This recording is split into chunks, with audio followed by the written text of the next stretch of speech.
নমস্কার বন্ধুরা, আজ বহুদিন পর আপনাদের সকলের প্রিয় একটি রেসিপি নিয়ে আমি চলে এসেছি। পিৎজা তো আপনারা অনেক খেয়েছেন, কিন্তু একবার এই রকমভাবে পিৎজা করে দেখুন। বাচ্চা থেকে বয়স্ক সকলের মুখে হাসি ফুটতে বাধ্য এবং শরীরের জন্য খুবই স্বাস্থ্যকর। চলুন দেখে নিই আমি কিভাবে পিৎজাটা করেছি। প্রথমেই আমি বলে রাখি, এখানে আমি হাফ কিলো ময়দার পিৎজা করেছি। তাই জন্য আমি 2 কাপ জল দিয়ে তাতে 3 চামচ মতো চিনি ভালো করে মিশিয়ে নিচ্ছি। জলটা কিন্তু উষ্ণ গরম জল হতে হবে। এবার তাতে 2 চামচ মতো ড্রাই ইস্ট দিয়ে আমি আধ ঘন্টা ঢেকে রাখবো। দেখুন আধ ঘন্টা পর ইস্টের জলটা কতটা ফুলে গিয়েছে। যখন ফুলে যাবে বুঝতে পারবেন ইস্ট কিন্তু অ্যাক্টিভেট হয়ে গিয়েছে। যদি না ফোলে তাহলে আরও কিছুক্ষণ কিন্তু রেখে দিতে পারেন। চেষ্টা করবেন কোনো গরম জায়গায় রাখার। এবার চলুন ডোটাকে তৈরি করে নিই। ডোটা তৈরি করতে এখানে হাফ কিলো ময়দা, তাতে স্বাদ মতো নুন দিয়ে আলতো হাতে ডোটাকে সুন্দর করে আমি মেখে নেব। এখানে বলে রাখি, যদি আপনাদের ইস্টের জলটা কম পড়ে তাহলে আলাদা করে কুসুম গরম জল দিয়ে অল্প অল্প করে ডোটাকে কিন্তু মেখে নেবেন। এই ডোটা কিন্তু অন্যান্য রুটির ডোয়ের থেকে একটু নরম প্রকৃতির হবে, ঠিক এই ধরনের হবে। যখন এই রকমভাবে ডোটা তৈরি হয়ে যাবে তখন ওপর থেকে সাদা তেল বা বাটার দিয়ে আরও 2-3 বার ডোটাকে কিন্তু আমাদের মথে নিতে হবে। সুন্দর করে দেখুন তেলটা দিয়ে আমি এরকম করে নিয়েছি। তাতে কি হবে, বাটিতেও ডোটা লেগে যাবে না আর হাতেও লাগবে না এবং ডোটা সুন্দর নরম হবে। এবার ভালো করে সাদা তেল ব্রাশ করে দিয়ে আরেকবার আমি ডোটাকে সুন্দর করে 1.5 ঘন্টার জন্য রেস্টে রেখে দেব। 1.5 ঘন্টা পর দেখুন ডোটা ফুলে দ্বিগুণ হয়ে গিয়েছে। এবার আমি সুন্দর করে পিস পিস করে নেব যটা পিৎজা করছি। আমি এখানে হাফ কিলো ময়দাতে 5টা পিৎজা করেছি, তাই 5টা গুলি কিন্তু সেম সাইজের কেটে নিয়েছি। পিৎজাগুলো খুব একটা বড় হবে না, 8 ইঞ্চেস পিৎজা হবে। আপনারা চাইলে আপনাদের মন মতো ছোট বা বড় করে নিতে পারেন, তবে চেষ্টা করবেন একটু গুলিটা বড় রাখার। 5টা গুলি করে নিয়ে আমি আধ ঘন্টা ঢেকে রেখে দিয়েছিলাম। এবার দেখুন কীরকম গুলিগুলোর ওপর সাদা তেল ব্রাশ করে রেখে দিতে হবে। এবার চলুন টপিংসগুলো তৈরি করে নিই। টপিংস তৈরি করতে দেখুন আমি এখানে বোনলেস চিকেন, তাতে আদা রসুন বাটা, chilli sauce, green chilli sauce, soya sauce, vinegar, অল্প লবণ দিয়ে সাদা তেলে হালকা ভেজে নিচ্ছি। এবার চলুন পনিরটাও করে নিই। পনিরগুলো দেখুন ঠিক এই রকম কিউব করে কেটে নিয়েছি। তাতে সমস্ত রকম সস আর একটুখানি আদা রসুন বাটা আর লবণ দিয়ে আবার সেমভাবে সাদা তেলে সতে করে নেব।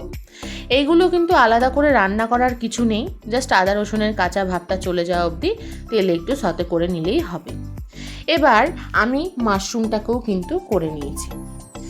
অন্যান্য জায়গায় মাশরুমটা কাঁচাই দিয়ে থাকে, তবে যেহেতু এটা আমি বেক করছি না, কড়াইয়ে তৈরি করছি, তাই জন্য মাশরুমটাকেও আমি অল্প কালো জিরের গুঁড়ো, নুন আর রেড চিলি সস দিয়ে সাদা তেলে হালকা সতে করে নেব।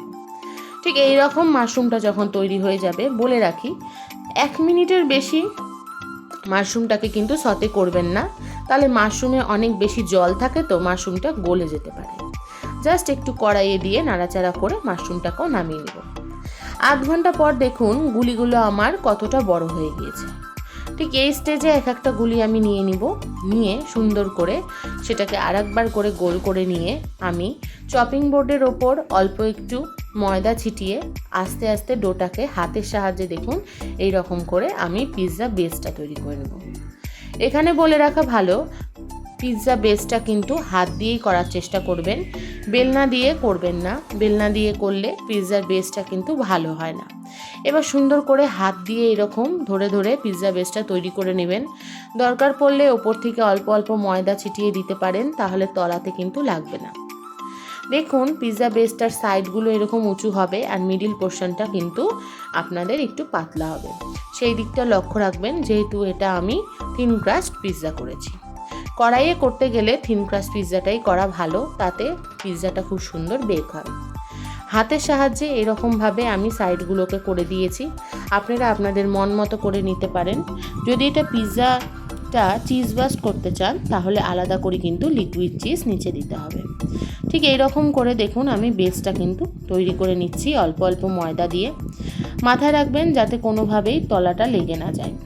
এবার আমি বেসটার মধ্যের জায়গাটা একটা কাঁটা চামচের সাহায্যে ফুটো ফুটো করে দেব। এর কারণ যেহেতু এটা রুটি, তাই এটা কিন্তু পুরোপুরি ফুলে যাওয়ার একটা সম্ভাবনা থাকে। তাই মধ্যের জায়গাটা যদি হালকা হালকা করে ফুটো করে দেন, তাহলে মধ্যের জায়গাটা কিন্তু ফুলবে না, সাইডগুলো ফুলবে। মাথায় রাখবেন সাইডটাতে কিন্তু কোনো রকমভাবে ফুটো করবেন না। এইবার আমি যেহেতু এটা কড়াইয়ে করছি, তাই আগে একটু বেসটাকে বেক করে নেব। তাতে কিছুই না, আমি কড়াইয়ের মধ্যে একটু বাটার ব্রাশ করে তাতে বেসটা দিয়ে অল্প জল ছিটিয়ে 10 মিনিট মতো বেক করে নিয়েছি। দেখুন আমার টপিংসগুলো কিন্তু ঠিক এইরকমভাবে তৈরি হয়ে গিয়েছে। আর আমি এখানে ভেজিসের মধ্যে পেঁয়াজ, ক্যাপসিকাম আর সুইট কর্ন নিয়েছি। এবার চলুন দেখুন 10 মিনিট পর আমার বেসগুলো কত সুন্দর হয়ে গিয়েছে। তাতে আমি পিৎজা সসটা দিয়ে নিলাম। আমার মনে হয়েছে পিৎজা সসটা একটু বেশি ঝাল, তাই আমি তাতে একটু টমেটো কেচাপও দিয়ে নিয়েছি। আপনারা আপনাদের মন মতো এখানে সসটা দিতে পারেন, চাইলে এর মধ্যে কিন্তু আপনারা মেয়োনিজও অ্যাড করতে পারেন। সুন্দর করে সমস্ত সসটাকে আমি চারিদিকে ছড়িয়ে দিব। তারপর এখানে আমি 2 ধরনের চিজ ইউজ করেছি। এটা হলো আমার বাড়ির বানানো মজরেলা চিজ। চিজ কী করে বাড়িতে বানাতে হয় এই ভিডিওটা যদি আপনাদের লাগে তাহলে অবশ্যই আমাকে বলবেন। খুবই সুন্দর হয়েছিল চিজটা, আমি অবশ্যই আপনাদেরকে কিন্তু ভিডিও দেব। এবার সুন্দর করে উপর থেকে আমি আমার ভেজিসগুলো দিয়ে দিচ্ছি, সুইট কর্ন, ক্যাপসিকাম, পেঁয়াজ। আচ্ছা, এখানে বলে রাখি আমি আজকে 2 ধরনের পিৎজা করছি, একটা পনির পিৎজা আর একটা মাশরুম চিকেন পিৎজা। এটা যেহেতু পনির পিৎজা করছি, একেবারে ভেজ, তাই জন্য তাতে আমি শুধু পনিরটা দিচ্ছি, মাশরুমটা দিচ্ছি না। পনিরের কিউবগুলোকে সুন্দর করে দিয়ে নিয়ে ওপর থেকে আমি আরেক ধরনের চিজ দিব। সেই চিজটা হলো আমাদের নর্মাল আমুলের প্রসেস চিজ, যেটা বাজারে পাওয়া যায়, সেটাকে ছোট ছোট করে কেটে আমি দিয়ে নিয়েছি। এবং আর একটু মজরেলা চিজও দিব। চিজটা আপনাদের মন মতো আপনারা চাইলে কম বা বেশি করে নিতে পারেন। এবার সুন্দর করে সমস্ত চিজটা দিয়ে আমার একটা পিৎজা কিন্তু পুরোপুরি তৈরি। এবার চলুন আমি আরও একটা পিৎজা করে নিই। নেক্সট পিৎজাটা কিন্তু আমি চিকেন আর মাশরুম পিৎজা করব। সেটাও পুরোপুরি সেমভাবেই করব, বেশি কিছু তাতেও লাগবে না। সেমভাবেই বেসের মধ্যে আমি আমার পিৎজা সসটা মাখিয়ে নিচ্ছি। পিৎজা সসের সাথে সেম রকমভাবেই আমি একটু কেচাপও দিয়ে নিব। আচ্ছা, এখানে বলে রাখি আপনারা মেয়োনিজ বা লিকুইড চিজও কিন্তু এখানটাতে দিতে পারেন। আমি কিছুই দেইনি, নর্মাল করেছি। খালি মাথায় রাখবেন সসটা যেন ওই উঁচু সাইডের জায়গাগুলোতে বেরিয়ে না যায়। এবার তাতে আমি সমস্ত টপিংসগুলো আবার দিয়ে নিব। আগে সেমভাবে সেই মজরেলা চিজ আর তার সাথে সাথে সুইট কর্ন, ক্যাপসিকাম, পেঁয়াজ সমস্ত কিছু দিয়ে আমি এই পিৎজাটার মধ্যে মাশরুম আর এক্সট্রা করে চিকেনের টপিংসটা কিন্তু অ্যাড করব।